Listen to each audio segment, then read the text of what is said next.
pull up an AI match so that way we can kind of point to things. We're going to play this, I'll play my Inspire deck again.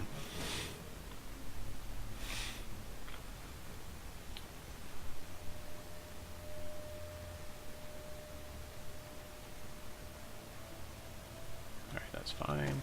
So you can see right now, like up here, that's his resource pool.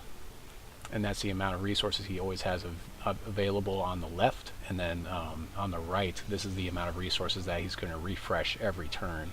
And so I can see the amount of resources he has. But once he meets a certain threshold, he can cast any card with that threshold as long as he meets the resource value on it. I didn't even look at my hand. I guess this is an okay keeper. So again, the charge power, I can go ahead and read it. Well, I can't actually read. Apparently, I can't read it. I could see mine. If his was available, I could see it. But I know that this guy, I think, is the one that gives deal 2 damage, gain 2 life.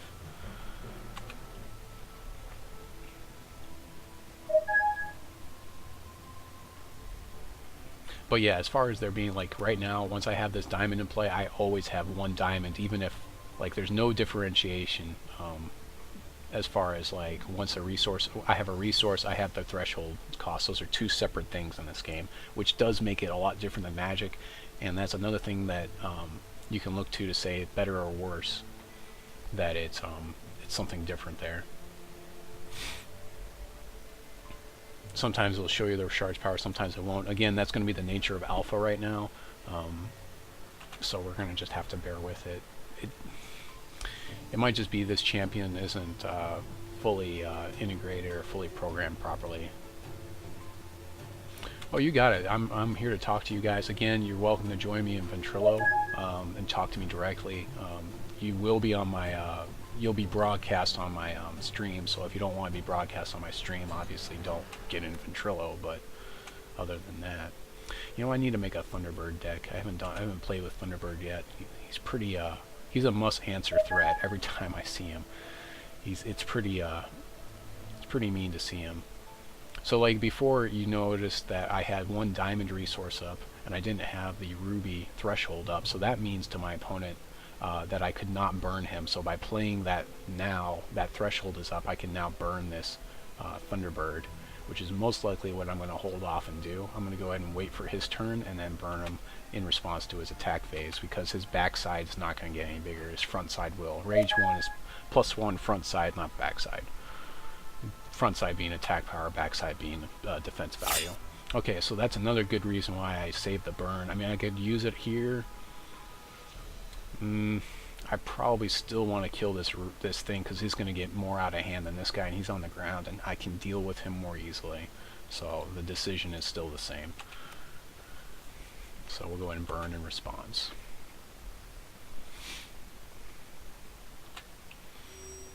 If there's one thing Magic has taught me, it's that I have a response for everything. Okay, so we're looking at the resources again. You can see, like we were just talking about, the 1-2, I have 1 resource still available, so I could burn again. This is something you can't do in Magic because given the same situation in Magic, I would have already spent my ruby resource. So it's very interesting. You have to really keep track of that. You can't use your Magic mentality and just look over here at the diamond and the ruby. You have to look at this and then correlate it with this. So you know I can burn again if I really wanted to. I could burn this guy out.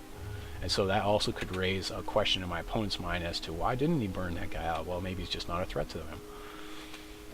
I mean, as far as good players, bad players, or new players, I won't say bad players, but new players are going to say, you know, just they're not going to notice little nuances like that. So no real reason to play this yet because I don't have anything in the graveyard. I'm really debating on, I had this at 3, I bumped it up to 4, I'll probably take it back down to 3, because that's going to let me play my Inspire triggers from the graveyard. I think I want to start the Inspire triggers rolling, and I'm not going to worry too much about conflicting this guy. I'll take the 3 damage, no problems. So I'll actually go Mariner, Pyromancer here, and then on the next turn, Totem is probably going to be the next play. Lining everything up real nice like that. Oops. Okay. Good thing I have a second main phase, right? I should have done actually both of those things during second main phase, but...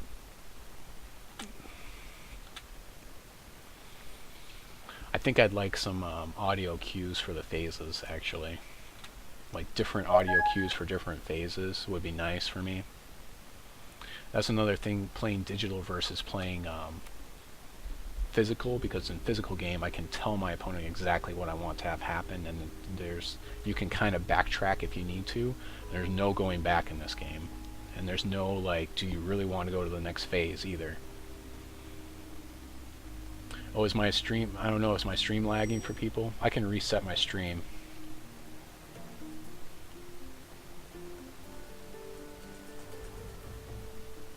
Lucifer, would you like me to reset my stream? I can do that.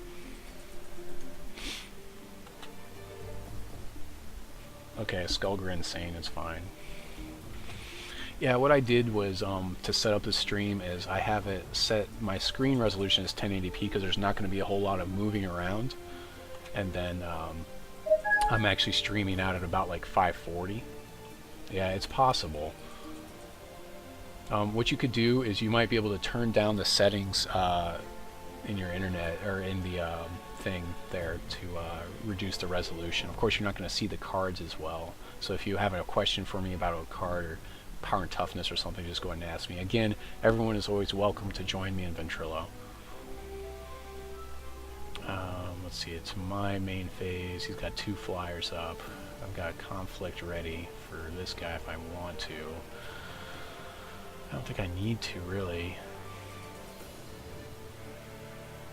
I'll just throw my... throw the totem out and he'll get some buffs. Become 3/3s, back end here, front end here.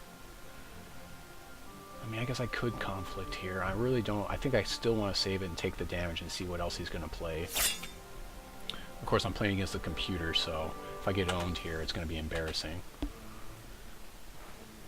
Computer decks are not that bad, really. I think we're going to have to put together the Thunderbird deck after this.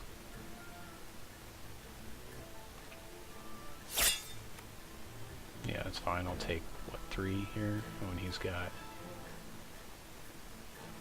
Time Ripple. He's putting it back into my hands. He's bouncing my totem right now, and it gets cost +1.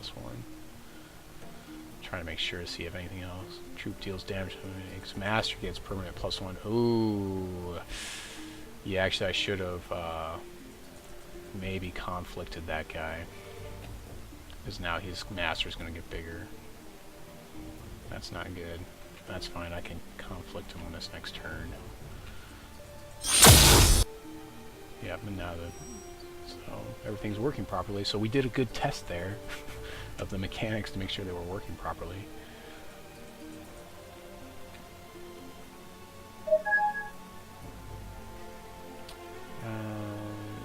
So I think what I do here is play the Pyromancer and then inter-conflict this guy so this guy doesn't get any bigger.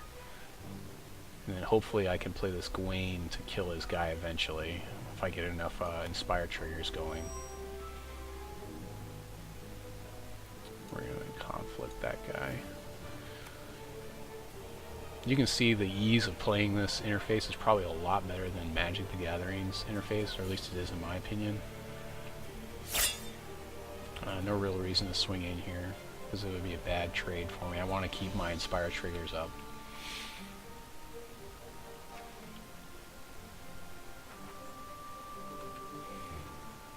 Okay, I'm going to take another 3 here. If I can get another Inspire trigger, that would be good. Oh, he's going to play another one of these guys. This is not looking good. This seems like a pretty good combo, having that guy up right now.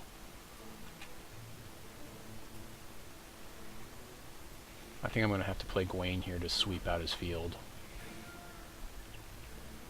And hopefully it'll work properly. Prep phase. Shield Trainer. Can I hold on one more turn? I don't think I can, because his thing is going to buff too much. Well, no, he's going to buff this guy anyways. It just says his master. I think I can hold on one more turn actually.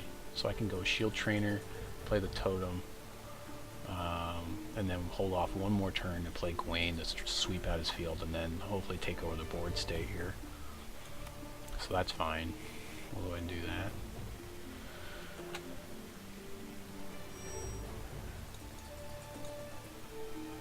Oh, it costs 3 for Living Totem. Okay, that's fine. We want to play Gwaine in the next turn anyways. Oh, you know what? I don't have the resources to play him anyways, even if I wanted to. Yeah. Well, that's... Hopefully I'll get the one resource I need then on the next turn. Because otherwise this guy's going to get out of range. I'm not sure why he's not swinging with that guy. Oh, why is he not swinging with this guy? It doesn't make sense to me. Just wants to defend. That doesn't seem like a good play right now because he's on the offensive. I probably would have swung with that guy as well. Plays a Cloud Titan.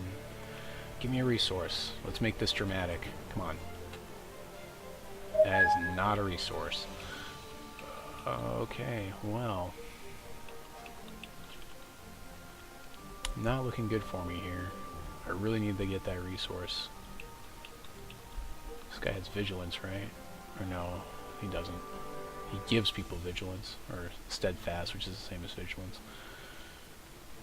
I can't throw this guy in the air, but I need to... It looks like this is going to be the better play because I can put him in the air on the next turn. So we're going to go ahead and put him back into play, and then I'll pay the 3 and put him in the air, and he should hopefully tie down the board long enough for me to play Gwaine eventually. No reason to attack in here. I'm still on the back foot. I could attack with a Shield Trainer, but if he didn't have, actually he doesn't have Summoning Sickness, but that really would have been a poor trade, I think.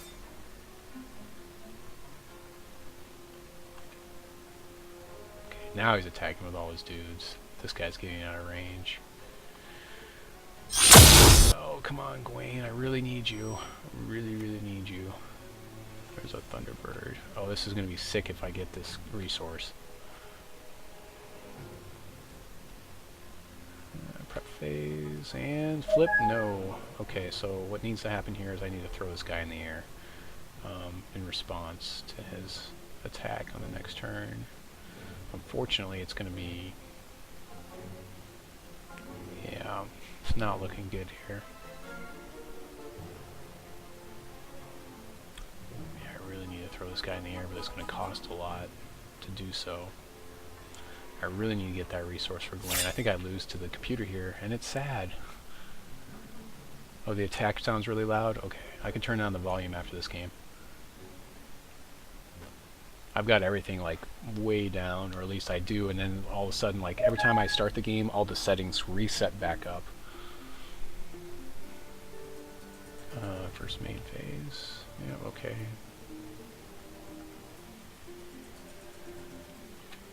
So, during its declare attacks, I'll go ahead and activate this guy for flight before we go to blockers.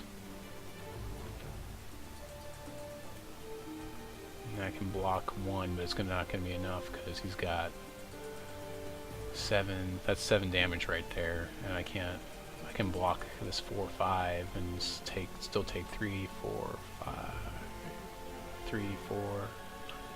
8, yeah, that's 8 right there, so, yep, that's a good game right there.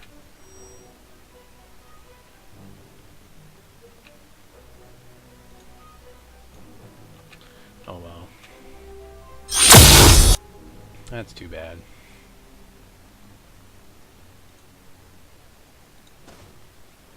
Alright, we're gonna build that deck.